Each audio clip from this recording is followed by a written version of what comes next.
Hi. Hi. So today we want to talk about something interesting, which is how to mark a new boundary in a relationship. So in my experience, this usually happens when one of the two people starts healing, developing a certain amount of self-respect, and something's not okay anymore. Okay, it's usually, otherwise it's very aggressive. Like, oh, I don't want you doing that. It's more controlling, right? That's not even a boundary. That's controlling behavior. So, Or also, it was never okay, but you didn't used to say anything. exactly, but it's specific to. It's specific to. I've changed, and this is no longer okay, right? So let's say you make comments about me, and the way that you try to get me to dress the way you want or something is you always make comments about when I make my own decisions how to dress myself, what's wrong with it or something. Like unsolicited comments about, what I'm wearing or what I like, oh, that really makes you look fat or that doesn't work or whatever it is, right? And so, and I realized, you know what? I just want to fucking dress the way I want to dress. What makes me happy, right? And so this may not be the best analogy, but in that analogy... No, it's great. I was just going to say, when you're in a place where self-respect comes second to connection or attachment... Or approval or love. Right. Then, for sure, you don't say anything and you even go... as far as to dress like the other person wants, because you get rewarded with something that's so essential, like love and belonging. Right. But when you provide yourself with the love and the belonging, then the self-respect comes first, right? And you're no longer going to be manipulated. So, but without getting kind of into like that side of it. So for whatever reason, I've developed. A distaste for something you do. Okay, I don't want you to talk to me about this anymore, right?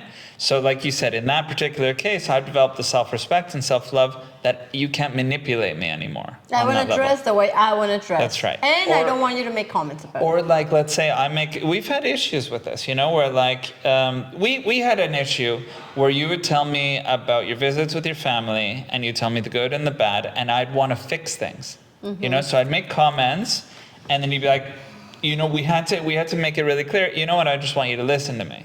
I don't, and at one point you're like, I don't want you saying critical stuff about my relationship with my family, right? And then it's like, oh, okay. So, sometimes, especially when you have people who may not have good boundaries, you come together and you have a relationship where you just don't have good boundaries, where you're pleasing each other, you're saying whatever you want, you're not being... relationship. Codependent relationship. So as you start healing, or as, and you don't heal in the same ways, but both of you all of a sudden have this kind of self-respect. And it's like, hey, you know what? It's not cool for you to treat me this way anymore. Especially in an abusive relationship. In an abusive relationship where someone was like, sorry, they say, oh, it's not okay for someone to hit me. It's not okay for someone to demean me. It's not okay for someone to be making me feel little, right? But that's like really overt. Yeah. Like, so I'm saying when you're in a non-abusive relationship and there are like maybe passive-aggressive elements or like the unsolicited advice or opinions or whatever, and being in a place where you can stand up for yourself. Right. So I brought up the really overt one because it was, it's a tough one because it's like, okay, someone says, you know what? Okay, so this comes to what we're talking about, okay? How do you bring up this boundary and mark the boundary? Because usually, like you had mentioned to me, there's kind of this stasis, right? Where you have kind of the routine things, and anything you do that's going to disrupt the routine generally is going to get pushback. So I say, okay, you can't say this to me anymore. It's generally not going to go over well. What do you mean I can't say this to you? Yeah, I'm just trying to help. It's a passive-aggressive scenario, right? So it's like, but in an abusive situation, you're also going to get this massive pushback where it's like, you know what, you can't do this to me anymore. And the other person's like, well, blah, blah, blah, blah, blah, and they may double down on it. And so let me just say the last thing. there are boundaries that you're going to bring up that are the end of your relationship, and maybe you weren't bringing them up because you were terrified it was going to be the end of the relationship. And but you can't have the self-respect to have someone talk to you that way. So in those scenarios, it's like, hey, you're going to change here, or I'm getting off the bus, right? Because I just realized that I can't be treated this way or spoken to this way, you know? In the particular case of abusive situations, many times, unfortunately, it's actually not the end just of the relationship, but someone's life. Many times, women's lives. Right? Yeah, because the guy will double down, be twice as violent, and yes, like if you're not with me with my rules, you're done. Yes, it can be very dark.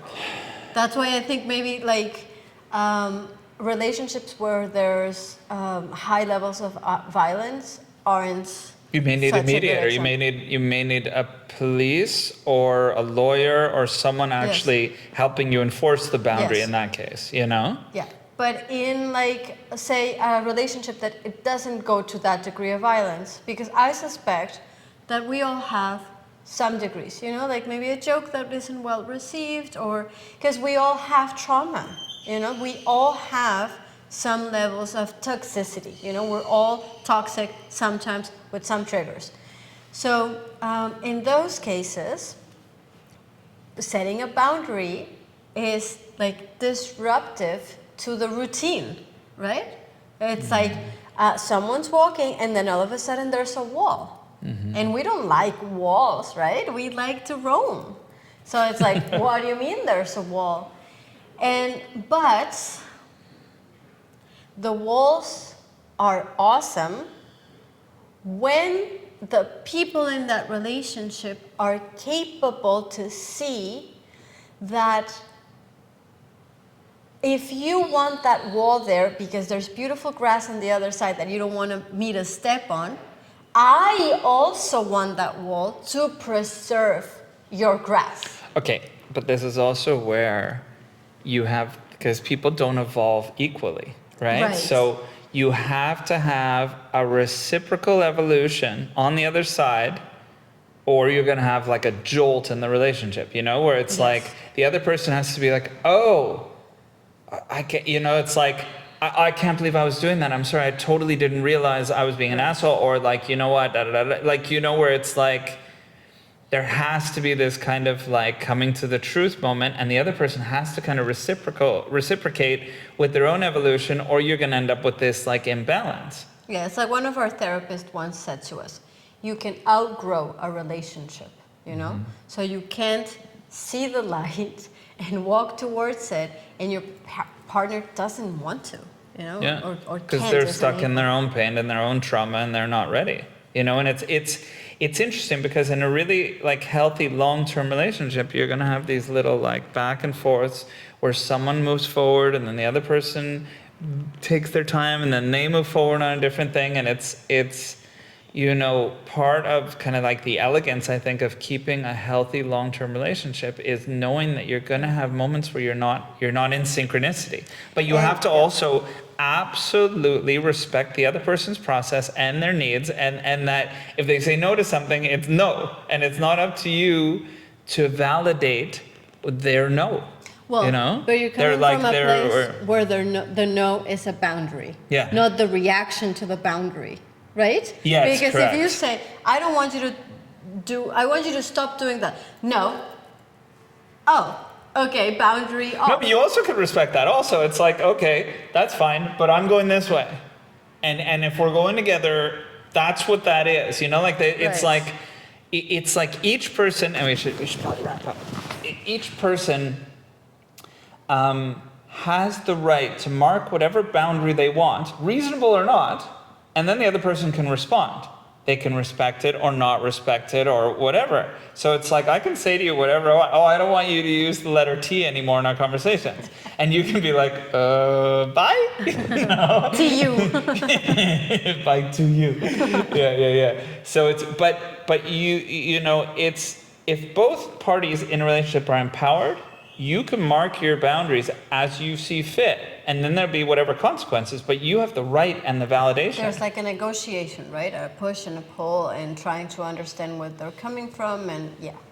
But for like people who aren't comfortable with setting boundaries or grew up in a situation where receiving love and approval and safety and stability from your parents was a priority over your needs and wants and truth, then it can be really tricky, right? To say, I am going to cause a wave in a relationship because I prefer to feel comfortable inside myself and at peace with myself over being your partner. If it gets to that. But I mean, in the better scenarios, it's I can no longer have this, Right. and you who care for me as a partner should be asking why. Right. You But know? for all of our audience that is not used to or comfortable with setting boundaries, it does feel that way. Like if I say something right now, shit might hit the fan. I think most new boundaries are badly received. Yeah, and they're uncomfortable to set. Yeah. It's scary. Yeah. So your self-love, your self-approval, your inner peace has to be bigger than the fear of your relationship ending or the fear of angering your partner, Anger. right? Angering? Angering. Okay. All right. Well, it's a very vast subject. This is just like a little approach to it. And thank you for watching. We are Thanks. very passionate about it. Yeah. Bye. Bye.